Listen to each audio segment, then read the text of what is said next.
এখন কাবিয়ার বয়স 10 মাস, আর কবির 5 বছর 8 মাস হয়ে গেছে অলরেডি।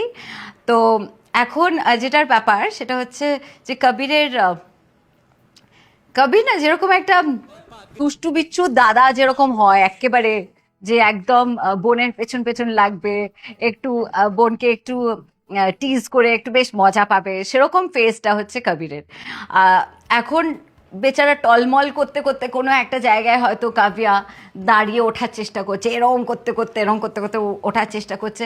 কবির পেছনে বল খেলছিল, হঠাৎ দেখছে ও কিছু একটা চেষ্টা করছে, হঠাৎ ওর মনে হলো না আমার এন্টারটেনমেন্ট দরকার, তখন ও এসে গেল, তারপর ধূপ করে ওকে ফেলে দিল, ও পড়ে গেল, পট করে পড়ে গেল, তারপর থপ করে বসার পরে হঠাৎ ভাবলো যে মা কি হলো, তারপরে কিছুক্ষণ পরে হ্যাঁ করে কেঁদে উঠলো। আর ভীষণ টেম্পোরারি কান্না, বাচ্চাদের একটা মজা আছে ভীষণ, মানে মনে হয় যে নাটকে কান্না যেরকম হয় না, যে একদম নাটকীয় কান্না, ওই সময়টা একটু করলো, তারপরেই ভুলে গেল, আবার নিজের মতন করে হামাগুড়ি দিতে দিতে তখন কবিরের পেছনে যেতে শুরু করলো। আমি বললাম যে, দাঁড়া তুই কি করছিস, কোন দিকে যাচ্ছিস, সেরকম একটা ব্যাপার।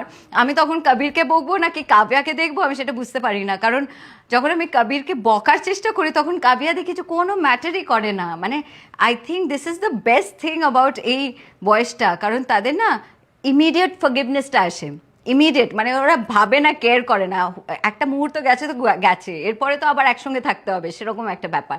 সেটা আমার মনে হয় ভগবান করুক যেন চিরকাল এরকমই থাকে।